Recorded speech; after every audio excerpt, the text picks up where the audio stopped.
Tenho pedido para que tragam suas Bíblias, porque estamos aqui para ver o que a Bíblia tem a dizer sobre os seus problemas, os meus problemas, os problemas da nação e os problemas do mundo. Não o que outra pessoa tem a dizer, mas o que Deus tem a dizer. E quero que abram comigo no 2º capítulo do Evangelho de João. O 2º capítulo do Evangelho de João. No versículo 23, a Escritura diz: estando ele em Jerusalém pela festa da Páscoa, muitos, vendo os sinais que fazia, creram no seu nome. Mas o próprio Jesus não confiava neles, porque a todos conhecia. E não precisava de que alguém lhe desse testemunho do homem, pois ele bem sabia o que havia no homem. Havia um homem entre os fariseus, chamado Nicodemos, um dos principais dos judeus. Este veio a Jesus de noite e lhe disse: Rabi, sabemos que és mestre, vindo de Deus, pois ninguém pode fazer estes sinais que tu fazes, se Deus não estiver com ele. E Jesus respondeu e lhe disse: em verdade te digo, que se alguém não nascer de novo, não pode ver o reino de Deus.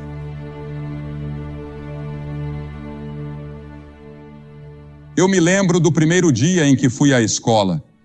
Eu estava com muito medo. Naqueles dias, precisávamos caminhar para a escola cerca de 2 ou 3 quilômetros e voltar caminhando de tarde, depois que a escola acabava.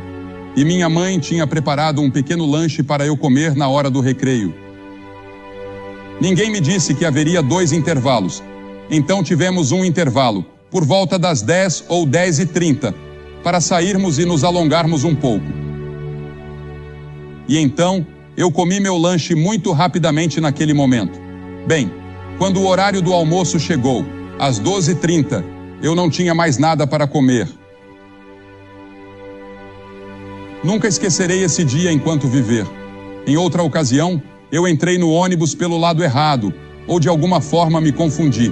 Isso foi 4 anos depois. O diretor saiu e me puxou pela orelha. Acho que uma parte dela ainda está faltando. Mas há algum tempo, Bill Hybels disse em um de seus sermões que tantas mudanças estão acontecendo rapidamente que nem percebemos o quanto isso nos afeta. Ele disse que vivemos em uma era de sobrecarga de informação. Você e eu temos acesso a mais informações, dados, fatos, notícias e conhecimento do que qualquer pessoa na história. E a quantidade de informação no mundo está dobrando a cada 5 anos. Recebemos informações através de revistas e jornais e dizem que esquecemos até 80% em 24 horas. E praticamente tudo será esquecido quando alcançarmos a eternidade. Nicodemos, o homem de quem estávamos lendo na Bíblia, era um grande líder religioso, e ele veio de noite. Provavelmente ele tinha medo de críticas, ou desejava uma conversa privada com Jesus. Talvez esse fosse o único horário que Jesus poderia lhe dar. Ou talvez ele estivesse pensando em se comprometer de uma nova maneira. Muitos de vocês têm pensado há muito tempo sobre religião e cristianismo. Vivemos em um mundo revolucionário e em constante mudança. A capacidade moral do homem está ficando para trás em relação à sua capacidade tecnológica, o que pode significar desastre e catástrofe para toda a raça humana. Muitas pessoas sentem que algo está prestes a acontecer. Hoje, recebo mais perguntas sobre o fim do mundo do que em todo o resto do meu ministério reunido. As pessoas olham para o nosso mundo com toda a criminalidade e as manchetes gritando sobre assassinatos, e vemos a depravação moral em grande parte do nosso entretenimento. E nos perguntamos: estamos nos aproximando do fim? Estamos vivendo nos dias de Noé, como Jesus previu que viria um dia? Ouvi falar de um bêbado em Londres. Ele estava debaixo de um poste de luz, procurando sua carteira que tinha perdido. Alguém passou e perguntou: você a perdeu aqui? Ele respondeu: não, foi cerca de meia quadra atrás. Então por que não procura lá? Não há luzes lá, ele disse. Buscar é importante. Buscar propósito e significado é muito importante. Você tem propósito e significado na sua vida? Eu já contei várias vezes sobre um menino de 10 anos que foi até sua mãe e perguntou: "Mãe, como eu nasci?" E ela respondeu: "A cegonha trouxe você." Então ele foi até sua avó e perguntou: "Vovó, como você nasceu?" Ela disse: "A cegonha me trouxe." Ele perguntou: "E como minha mãe nasceu?" "Bem, a cegonha trouxe ela também."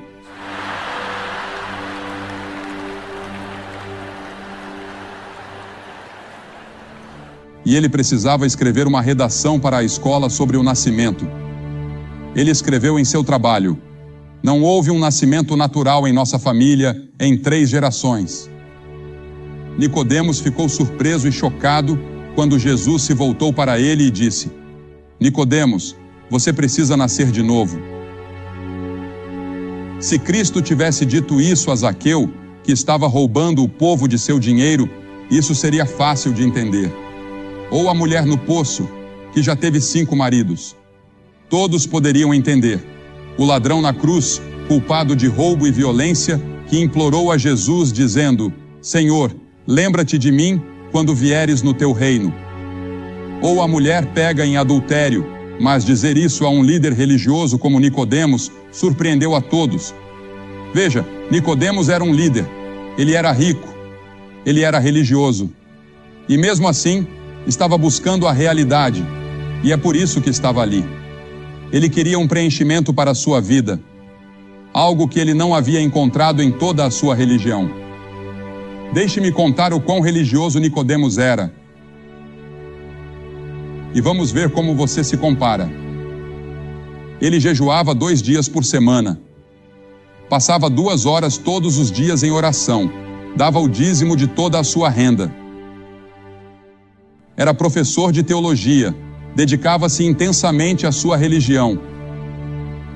Mas Jesus disse: "Nicodemos, tudo isso não é suficiente. Você precisa nascer de novo." Por que Jesus disse isso? Jesus podia ver seu coração. Ele podia ver que Nicodemos tinha toda essa experiência religiosa exterior. Ele tinha todas as tradições da religião, como no musical Um Violinista no Telhado. Tradição, tradição, tradição, é o que ele dizia.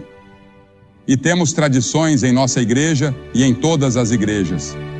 Temos tradições e nos apegamos a elas. Mas tudo isso não é suficiente. Jesus disse: "Você precisa ter uma experiência pessoal com Deus. Você precisa me conhecer como seu Senhor e Salvador pessoalmente. Você não pode depender das suas tradições. Você não pode depender da sua família." Jesus disse a Nicodemos: "Nicodemos, toda a sua religião não é suficiente." Por quê? O menininho apontou para isso quando disse: "Acho que eu simplesmente nasci errado." Sim, a Bíblia diz: "Em pecado me concebeu minha mãe. Eu nasci na iniquidade, o que causa mentira, engano, ódio, preconceito, ganância, injustiça, egoísmo, crueldade, tensões raciais. O que causa isso? O que causa a perversão?" Jesus disse: "O coração." Ele disse: "Mas o que sai da boca procede do coração e contamina a pessoa. Está em nossos corações."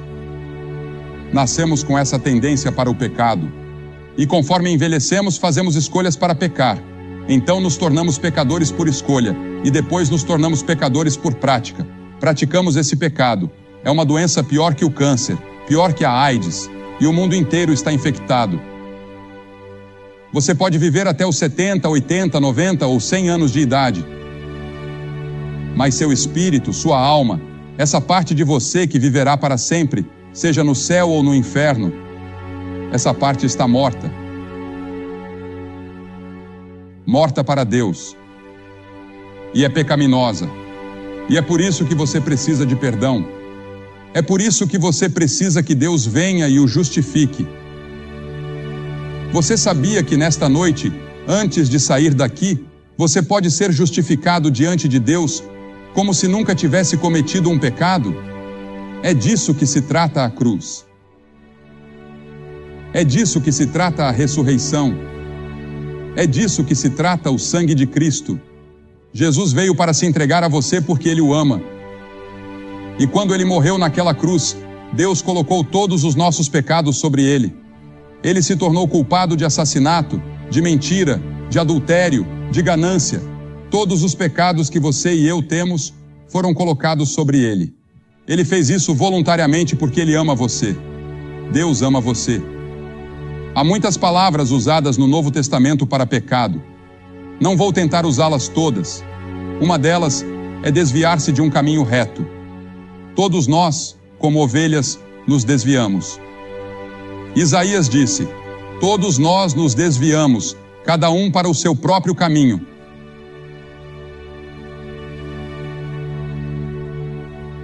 Em Romanos 5 está escrito: portanto, como por um homem entrou o pecado no mundo, e pelo pecado a morte, assim também a morte passou a todos os homens, pois todos pecaram.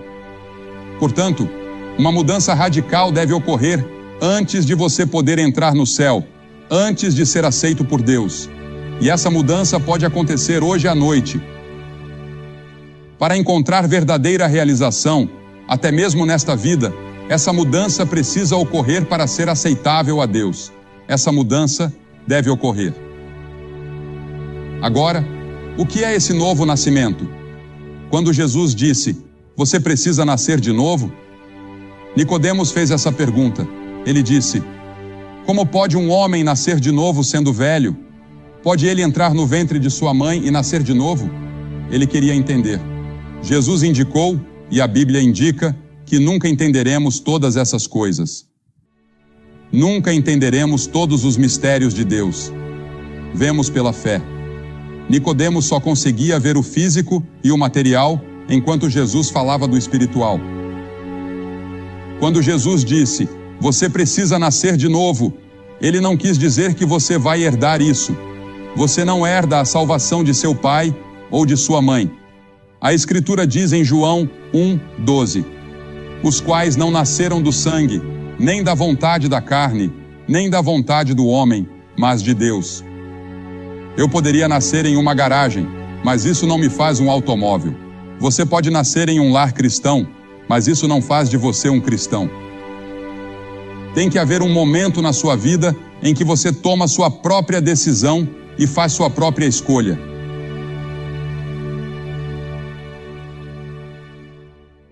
E então, algumas pessoas pensam que podem chegar lá por meio de suas próprias obras, fazendo muitas coisas boas e grandes. Isso é maravilhoso. Continue fazendo-as, mas isso não salva sua alma. É um resultado da sua salvação. Em Tito 3:5 está escrito: não por obras de justiça que tenhamos feito, mas segundo a sua misericórdia, Ele nos salvou. Você é salvo pela graça de Deus. Agora, graça significa favor imerecido. Graça significa algo que você não merece. Você não pode trabalhar por isso. Você não pode pagar por isso. É um presente de Deus.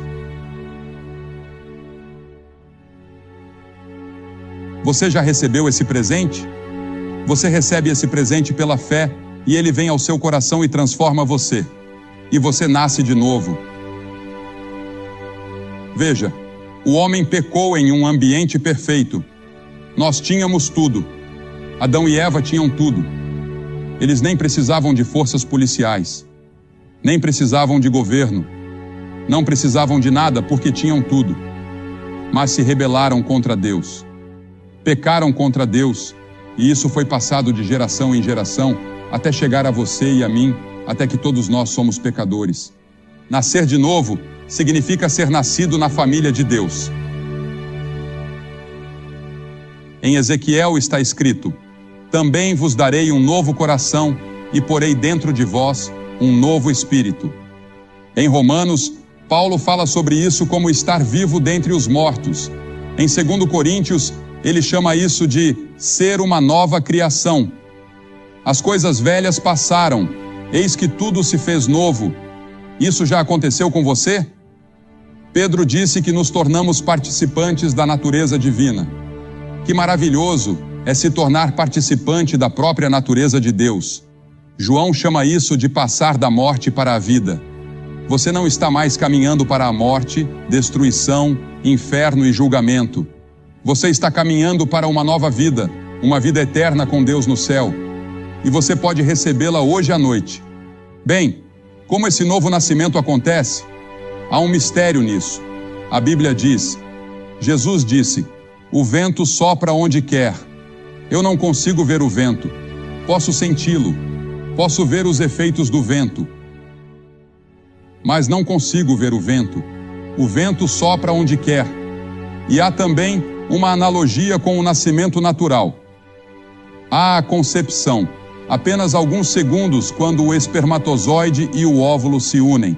Depois, há a gestação, que dura 9 meses, e então o nascimento acontece. E o trabalho de parto pode durar alguns minutos, ou talvez alguns dias. Como isso se torna uma analogia para o novo nascimento? Bem, há a recepção da palavra de Deus. Isso é a concepção. 1 Pedro 1,23 diz, sendo de novo gerados, não de semente corruptível, mas da incorruptível, pela palavra de Deus, viva e que permanece para sempre. E em Romanos 10,17 diz, a fé vem pelo ouvir, e o ouvir pela palavra de Deus. Agradou a Deus salvar aqueles que creem pela loucura da pregação, ou declaração, ou proclamação. Também é obra do Espírito Santo. A Bíblia ensina que o Espírito Santo nos convence de nossos pecados. Você não pode vir a Cristo, a menos que o Espírito Santo o convença e o atraia. João 16 diz, e quando ele vier, convencerá o mundo do pecado, da justiça e do juízo. Ele usará as orações de uma mãe. Ele usará uma experiência trágica. Ele usará o sermão de um pastor. Ele usará um folheto ou algo que você tenha lido na Bíblia. O Espírito Santo dá nova vida. A Bíblia ensina que estamos mortos em pecado, mas Ele vos deu vida, estando vós mortos em ofensas e pecados. O homem precisa de nova vida, e essa nova vida é trazida pelo Espírito Santo. Esse é o novo nascimento. E isso pode acontecer com você nesta noite. Você pode sair daqui renascido e começar a vida de novo com Jesus Cristo, nascido do alto. Além disso, a Bíblia ensina que quando você recebe Cristo, o Espírito Santo vem habitar em você. Ele habita convosco e estará em vós. A Escritura diz, não sabeis vós que o vosso corpo é o templo do Espírito Santo e que o Espírito de Deus habita em vós?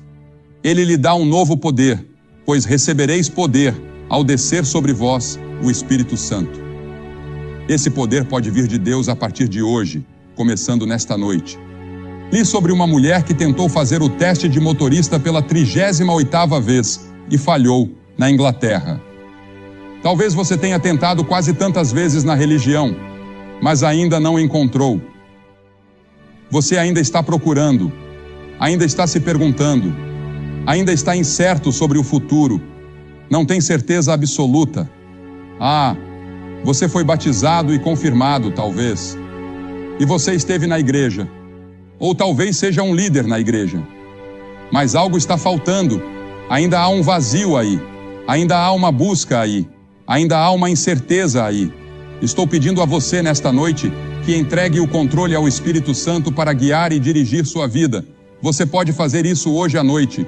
E eu vou pedir que faça isso.